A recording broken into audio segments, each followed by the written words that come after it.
Hello, നമുക്കിതുപോലൊരു അടിപൊളി ബൊക്കറ്റ് ഉണ്ടാക്കിയാലോ? First നിങ്ങൾക്ക് ഇതിൻ്റെ മെറ്റീരിയൽസാണ് ഞാൻ പരിചയപ്പെടുത്തി തരുന്നത്. 2 ബൊക്കറ്റ് ഷീറ്റ് ഞാൻ എടുത്തിട്ടുണ്ട്, പിന്നെ ഒരു റിബൺ, 2 ടൈപ്പ് ഓഫ് ഫ്ലവേഴ്സ് എടുത്തിട്ടുണ്ട്, പിന്നെ sponge, rubber band, bamboo stick, ഇതൊക്കെയാണ് നമ്മൾ യൂസ് ചെയ്യുന്നത്. ഇനി നമുക്ക് ബൊക്കറ്റ് ഷീറ്റ് എടുത്ത് അതിനെ 2ആയിട്ട് മടക്കി കൊടുക്കാം. ആ 2ആയി മടക്കിയതിനെ സെൻറ്റർ വെച്ചിട്ട് കട്ട് ചെയ്ത് കൊടുക്കാം. നമ്മളിപ്പോൾ ഈ കട്ട് ചെയ്ത 2 പീസിനെ വീണ്ടും കട്ട് ചെയ്യാൻ പോവാണ്. അത് വീണ്ടും ഫോൾഡ് ചെയ്തിട്ട് നമ്മൾ കട്ട് ചെയ്തെടുത്ത ഒരു ഷീറ്റ് എടുത്ത് അതിനെ വീണ്ടും ഫോൾഡ് ചെയ്തിട്ട് സെൻറ്ററായിട്ട് കട്ട് ചെയ്തെടുക്കുക. അപ്പോൾ നമുക്ക് ടോട്ടൽ ഒരു ഷീറ്റിൽ നിന്ന് 4 പീസസാണ് കിട്ടുക. ഈക്വൽ 4 പീസസ് നമുക്ക് കിട്ടും. നമുക്കിപ്പോൾ 4 ഷീറ്റ്സ് ഇപ്പോൾ കിട്ടിയിട്ടുണ്ട്. നമ്മളൊരു വലിയ ഷീറ്റ് ആദ്യം 2ആയിട്ട് മടക്കി അതിനെ കട്ട് ചെയ്തു, പിന്നെ അത് വീണ്ടും കട്ട് ചെയ്ത്, അങ്ങനെ 4 ഷീറ്റ്സ്. ആ 4 ഷീറ്റ്സിൽ 2 ഷീറ്റ്സ് ഇതുപോലെ വീണ്ടും സെൻറ്റർ കട്ട് ചെയ്ത് കൊടുക്കാൻ പോവുക. ആ 2 ഷീറ്റ്സ് നമ്മൾ കട്ട് ചെയ്യുമ്പോൾ നമുക്ക് 4 ഷീറ്റ്സ് കിട്ടും. അപ്പോൾ ടോട്ടൽ 6 ഷീറ്റ്സാണ് നമ്മൾ ഇതിനു വേണ്ടി യൂസ് ചെയ്യുന്നത്. ഈ 6 ഷീറ്റ്സ് വെച്ചിട്ടാണ് നമ്മൾ പോക്കറ്റ് ചെയ്യാൻ പോകുന്നത്. ഇനി അടുത്ത പ്രോസസ്സ് എന്ന് വെച്ചാൽ, ഇനി നമ്മൾ ചെയ്യുന്നത് ഈ ഒരു സ്പോഞ്ചിൽ ഫ്ലവേഴ്സ് അറേഞ്ച് ചെയ്ത് കൊടുക്കുക. ആർട്ടിഫിഷ്യൽ ഫ്ലവേഴ്സ് ഈ ബാംബൂ സ്റ്റിക്കിൽ നമ്മൾ സ്റ്റിക്ക് ചെയ്ത് കൊടുക്കണം. ആർട്ടിഫിഷ്യൽ ഫ്ലവേഴ്സിൻ്റെ ബാക്കിൽ സ്റ്റെമ്മിൻ്റെ ഹാഫ് പോർഷൻ ഉണ്ടാവും. അതിലേക്ക് നമ്മൾ ഈ ബാംബൂ സ്റ്റിക്ക് സെറ്റ് ചെയ്ത് കൊടുക്കുന്നത്. ഈ ബാംബൂ സ്റ്റിക്ക് ബാക്കി 5 ഫ്ലവേഴ്സും ഇതുപോലെ തന്നെ സെയിം മെത്തേഡിൽ നമ്മൾ ടൈറ്റാക്കിയിട്ട് സെറ്റ് ചെയ്ത് കൊടുക്കുക. എന്നിട്ട് ഇത് നല്ല വലിയ ബാംബൂ സ്റ്റിക്ക് ആയത് കാരണം നമുക്ക് വേണ്ട സൈസിൽ നമ്മളത് കട്ട് ചെയ്തെടുക്കുക. 5 ഫ്ലവേഴ്സും ഈക്വലായിട്ട് കട്ട് ചെയ്ത് കൊടുക്കുക. അപ്പോൾ 5 ഫ്ലവേഴ്സ് ഇവിടെ നമ്മൾ ബാംബൂല് നമ്മൾ ഫിക്സ് ചെയ്ത് കൊടുത്തിട്ടുണ്ട്. ഇനി നമ്മൾ നമ്മുടെ ഇഷ്ടത്തിന് നമുക്ക് എങ്ങനെയാണോ വേണ്ടത് അതുപോലെ നമ്മൾ ഫ്ലവർ അറേഞ്ച് ചെയ്ത് കൊടുക്കുക. ഞാൻ അറേഞ്ച് ചെയ്യുന്നത്, നമുക്ക് ഒറിജിനൽ ഫ്ലവേഴ്സ് വരുന്നത് 2 റെഡും 2 പീച്ച് കളറുമാണ് വരുന്നത്. ഈ 4 ഫ്ലവേഴ്സും നമ്മൾ സെൻറ്ററിൽ വെക്കാനാണ് പ്ലാന്. ബാക്കിൽ ഒരു ആർട്ടിഫിഷ്യൽ ഫ്ലവറും സൈഡിലായിട്ട് 2 ആർട്ടിഫിഷ്യൽ ഫ്ലവേഴ്സും വീതം. അങ്ങനെ ടോട്ടൽ ഈ ഒരു ബൊക്കയ്ക്ക് നമ്മൾ ആഡ് ചെയ്യുന്നത് 9 ഫ്ലവേഴ്സാണ്. ഈ 9 ഫ്ലവേഴ്സ് ഇങ്ങനെ അറേഞ്ച് ചെയ്തതിന് ശേഷം ഈ ഒരു ടൈപ്പ് ഓഫ് ഫ്ലവറിന് പറയുന്നതാണ് ജിപ്സം ഫ്ലവർ അല്ലെങ്കിൽ ബേബി റെത്ത്. ഈ ഫ്ലവറാണ് ബൊക്കനെ ഹൈലൈറ്റ് ചെയ്ത് കൊടുക്കുന്നത്. അപ്പോൾ നമ്മൾ ഇതിങ്ങനെ ഫിക്സ് ചെയ്ത് കൊടുക്കുകയാണ്. ഫ്ലവേഴ്സിൻ്റെ ഗ്യാപ്പ് വരുന്ന ഏരിയാസിൽ നമ്മൾ ഈ ഫ്ലവേഴ്സ് കറക്റ്റ് അറേഞ്ച് ചെയ്ത് കൊടുക്കുമ്പോൾ നമുക്ക് ആ ബൊക്കൻ്റെ ഭംഗി കൂടും. ഇതിൻ്റെ ആർട്ടിഫിഷ്യലും അവൈലബിൾ ആണ് ഷോപ്പിൽ. നമ്മൾ ആർട്ടിഫിഷ്യൽ ഫ്ലവർ വെച്ചിട്ട് ബൊക്ക ചെയ്യുമ്പോൾ ഇതിൻ്റെ ആർട്ടിഫിഷ്യൽ ഫ്ലവേഴ്സും നമുക്ക് ഷോപ്പിൽ അവൈലബിൾ ആവും. സെയിം ഇതുപോലെ തന്നെയാണ് കാണാൻ, പ്ലാസ്റ്റിക് ആണെന്നുള്ള വ്യത്യാസം മാത്രമേ ഉള്ളൂ. അപ്പോൾ നമ്മൾ മാക്സിമം ജിപ്സം ഫ്ലവേഴ്സ് നമ്മൾ ആഡ് ചെയ്ത് കൊടുത്താൽ ആ ബൊക്കയ്ക്ക് ഭയങ്കര ഭംഗിയാവും. ആ ബൊക്കൻ്റെ ഫ്ലവേഴ്സൊക്കെ ഇങ്ങനെ ഹൈലൈറ്റ് ചെയ്ത് നിൽക്കും. അതിൻ്റെ ഇടയ്ക്ക് ഇപ്പോൾ ഈ റെഡിലൊക്കെ ചെയ്യുമ്പോൾ വൈറ്റ് കാണുമ്പോൾ നല്ല രസമല്ലേ, അതുപോലെ ഇങ്ങനെ ഹൈലൈറ്റ് ആയിട്ട് നിൽക്കും. ഇനി നമ്മൾ ഇതിനെ കവർ ചെയ്ത് കൊടുക്കുക. നേരത്തെ കട്ട് ചെയ്ത് വെച്ച വലിയ ഷീറ്റ് എടുത്ത് അതിങ്ങനെ ഫോൾഡ് ചെയ്ത് കൊടുക്കുക. അതെങ്ങനെ വെച്ചാൽ സെൻറ്റർ ഭാഗം ഇങ്ങനെ പിടിച്ചിട്ട് ഉള്ളിലോട്ട് വലിക്കുമ്പോൾ ഇതുപോലെ ഫോൾഡായിട്ട് വരും. വീഡിയോയിൽ കാണുന്ന പോലെ ഫോൾഡായിട്ട് വരും. അത് സെല്ലോ ടാപ്പ് വെച്ചിട്ട് ഒന്ന് ഫിക്സ് ചെയ്ത് കൊടുക്കുക.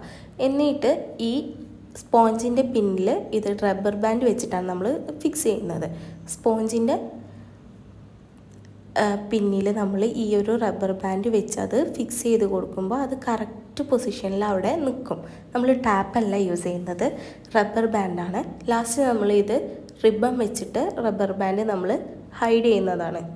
ഇനി സൈഡിലേക്കായിട്ട് നമ്മൾ കട്ട് ചെയ്ത് വെച്ച ചെറിയ പീസസ്, നമ്മൾ 4 പീസസ് ആക്കിയതിനെ വീണ്ടും ചെറുതാക്കി ആ പീസ് നമ്മൾ ഇതിൻ്റെ സൈഡിലേക്ക് വെച്ച് കൊടുക്കുന്നത്. ഇതുപോലെ ഫോൾഡ് ചെയ്തിട്ട് വേണം സൈഡിലേക്ക് വെച്ച് കൊടുക്കാൻ. ജസ്റ്റ് സെൻറ്റർ പിടിച്ചിട്ട് പിന്നോട്ട് വലിക്കുമ്പോൾ ഇതുപോലെ നമുക്ക് ഫോൾഡായിട്ട് കിട്ടും.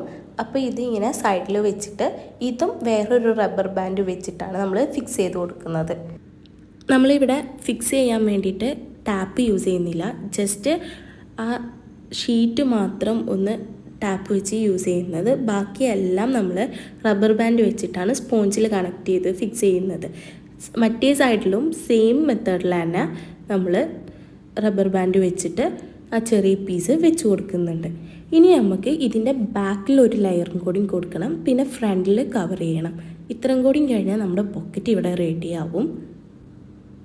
നമുക്കിനി ബാക്ക് സൈഡിലേക്ക് കവറിങ് കൊടുക്കാം. ബാക്ക് സൈഡിൽ കവർ കൊടുക്കുന്നത് നമ്മൾ നേരത്തെ കട്ട് ചെയ്ത് വെച്ചതിൽ ഒരു വലിയ പീസും കൂടിയുണ്ട്. ആ വലിയ പീസ് മടക്കുകയൊന്നും ചെയ്യാണ്ട് ഡയറക്റ്റ് ഇങ്ങനെ വെച്ചിട്ട് ഫ്രണ്ടിലോട്ട് ഇങ്ങനെ വലിച്ച് നിർത്തിയിട്ട് നമ്മളതിനെ റബ്ബർ ബാൻഡ് ഇട്ട് കൊടുക്കുകയാണ്.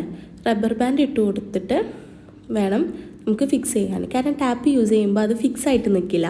റബ്ബർ ബാൻഡ് ആകുമ്പോൾ കറക്റ്റ് അവിടെ ഫിക്സ് ആയിട്ട് നിൽക്കും. അത് അങ്ങോട്ടും ഇങ്ങോട്ടും അനങ്ങില്ല. നമ്മൾ വലിക്കുക ഇതാക്കുക ചെയ്യാണ്ട് അത് അങ്ങോട്ടും ഇങ്ങോട്ടും അനങ്ങില്ല. അതുകൊണ്ടാണ് നമ്മളിവിടെ റബ്ബർ ബാൻഡ് യൂസ് ചെയ്യുന്നത്. പിന്നെ ബൊക്കറ്റ് ചെയ്യുമ്പോൾ ഒന്നുകൂടെ വൃത്തി വരിക റബ്ബർ ബാൻഡ് യൂസ് ചെയ്യുമ്പോഴാണ്.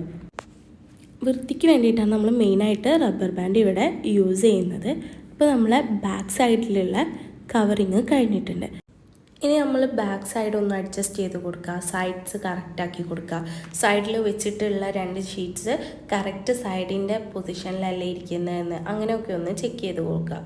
ഇനി നമ്മൾ 2 സൈഡ്സും സൈഡ്സ് അല്ല ഫ്രണ്ട് സൈഡ് കംപ്ലീറ്റ് കവർ ചെയ്യാൻ പോവാണ്. ഫസ്റ്റ് നമ്മൾ കട്ട് ചെയ്ത് വെച്ചതിലുള്ള ചെറിയ പീസ് ഇങ്ങനെ കുറച്ച് ഭാഗം ബാക്കിലോട്ടും കുറച്ച് ഭാഗം ഫ്രണ്ടിലോട്ടും ആയിട്ട് വെച്ചിട്ട് റബ്ബർ ബാൻഡ് ഇട്ട് കൊടുക്കുകയാണ് ചെയ്യുന്നത്. ഇതേ മെത്തേഡ് തന്നെയാണ് മറ്റേ സൈഡിലും നമ്മൾ യൂസ് ചെയ്യുന്നത്. ടോട്ടൽ ഇതിൽ ഞാൻ 7 പീസസ് ഓഫ് ഷീറ്റ്സാണ് യൂസ് ചെയ്യുന്നത്. എക്സ്ട്രാ ഒരു പീസ് ഞാൻ വേറൊരു ബൊക്കറ്റ് ഷീറ്റിൽ നിന്ന് കട്ട് ചെയ്തെടുത്തിട്ടുണ്ട്. 2 സൈഡിലും ഇതുപോലെ ഫോൾഡ് ചെയ്യാണ്ട് ജസ്റ്റ് ഇങ്ങനെ വെച്ചിട്ട് റബ്ബർ ബാൻഡ് ഇട്ട് കൊടുക്കുകയാണ് ചെയ്യുന്നത്. ഫസ്റ്റ് നമ്മൾ ഒരു സൈഡിൽ ഷീറ്റ് വെച്ചിട്ട് അതിനെ റബ്ബർ ബാൻഡ് കൊണ്ട് ഫിക്സ് ചെയ്തതിന് ശേഷമാണ് മറ്റേ സൈഡിൽ ഷീറ്റ് വെച്ചിട്ട് റബ്ബർ ബാൻഡ് വെച്ചിട്ട് ഫിക്സ് ചെയ്യുന്നത്.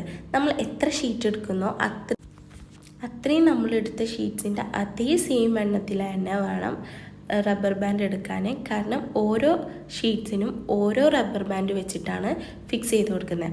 ഒന്നിൽ തന്നെ എല്ലാതും ഫിക്സ് ചെയ്തിട്ടുണ്ടെങ്കിൽ ലാസ്റ്റ് ടൈം അത് വെലിഞ്ഞ് പൊട്ടാനും ഒക്കെ നാശാവാനും എല്ലാത്തിനും നല്ല ചാൻസ് ഉണ്ട്. അതുകൊണ്ടാണ് 1 by 1 ആയിട്ട് ഓരോ ഷീറ്റിനും ഓരോ റബ്ബർ ബാൻഡ് എന്നുള്ള രീതിക്ക് നമ്മൾ ചെയ്യുന്നത്. ലാസ്റ്റ് ടൈമിൽ നമ്മൾ റിബൺ വെച്ചിട്ട് ഈ റബ്ബർ ബാൻഡ് നമ്മൾ കവർ ചെയ്യും. അതുകൊണ്ട് ഒരേ പൊസിഷനിൽ തന്നെ റബ്ബർ ബാൻഡ് ഇടുക. ഒന്ന് ഒരു സ്ഥലത്തും ഒന്ന് വേറെ സ്ഥലത്തും ആക്കിയിട്ട് ഇടാണ്ട് എല്ലാം സെയിം സ്ഥലത്ത് ഇട്ട് കൊടുക്കുക. പിന്നെ നേരത്തെ ചെയ്ത പോലെ അഡ്ജസ്റ്റ് ചെയ്ത് കൊടുക്കുക. സൈഡ്സും ഫ്രണ്ടും ബാക്കും എല്ലാം അഡ്ജസ്റ്റ് ചെയ്ത് കൊടുക്കുക. ഇനി നമുക്ക് ഇതിൻ്റെ ഫ്രണ്ടിൽ ഒരു ഷീറ്റും കൂടിയാണ് വേണ്ടത്. അതിങ്ങനെ നമ്മളിങ്ങനെ ജസ്റ്റ് ഇങ്ങനെ നെറി പോലെ ആക്കിയിട്ട് അതിങ്ങനെ വെച്ച് കൊടുക്കുകയാണ് ചെയ്യുന്നത്. ആ നെറി പോലത്തത് ഇതിൻ്റെ മേലെ വെച്ചിട്ട് ചെയ്യാം. നെറി നല്ല പോലെ നമുക്ക് ഇഷ്ടമുള്ള പോലെ ഇങ്ങനെ നെറി അത് ഫ്രണ്ടിലത്തത് നിങ്ങൾക്ക് എങ്ങനെ വേണമെങ്കിലും ഇങ്ങനെ നെറിഞ്ഞിട്ടോ അല്ലെങ്കിൽ പ്ലെയിൻ ആയിട്ടോ അങ്ങനെ വെക്കാം. നെറിഞ്ഞിട്ടാണെങ്കിൽ ഒന്നുകൂടെ രസമാണ് ഉണ്ടാവുക. അപ്പോൾ ഇതൊക്കെ കഴിഞ്ഞതിന് ശേഷം നമ്മളെ ബൊക്കറ്റ് ഷീറ്റെല്ലാം നമ്മൾ ഫിക്സ് ചെയ്തിട്ടുണ്ട്. ഇനി നമ്മൾ റബ്ബർ ബാൻഡ് കാണാത്ത രീതിയിൽ നമ്മൾ റിബൺ കെട്ടി കൊടുക്കുകയാണ്. റിബൺ നോർമലി ഒരു ബോ പോലെ ഞാൻ കെട്ടി കൊടുക്കുന്നുണ്ട്. അപ്പോൾ ഇത്രയേ ഉള്ളൂ ഒരു ബൊക്കറ്റ് ചെയ്യാൻ. വളരെ എളുപ്പമാണ്. നമുക്ക് തന്നെ എളുപ്പത്തിൽ ചെറിയ എക്സ്പെൻസോട് കൂടിയിട്ട് അടിപൊളി സാധനം നമുക്ക് ഉണ്ടാക്കാൻ പറ്റും. അപ്പോൾ എല്ലാവരും ചെയ്ത് നോക്കിയിട്ട് നിങ്ങളെ ക്ലാസ്സിനെ പറ്റിയുള്ള അഭിപ്രായം കാര്യങ്ങളും ചോദിക്കുക. എന്തെങ്കിലും ഡൗട്ട്സും കാര്യങ്ങളും ഉണ്ടെങ്കിൽ വാട്സപ്പ് വഴി കോൺടാക്റ്റ് ആക്കുക. അപ്പോൾ ഇത്രയേ ഉള്ളൂ. ഇനി എന്തെങ്കിലും ഡൗട്ട്സും കാര്യങ്ങളും ഉണ്ടെങ്കിൽ ചോദിക്കുക കേട്ടോ. അപ്പോൾ ലാസ്റ്റ് ഔട്ട്ലുക്ക് കണ്ടാലോ? അടിപൊളി ഔട്ട്ലുക്ക് നമുക്ക് കിട്ടിയിട്ടുണ്ട്. അപ്പോൾ ഇന്നത്തെ ക്ലാസ് ഇത്രയേ ഉള്ളൂ. Thank you. ബൈ.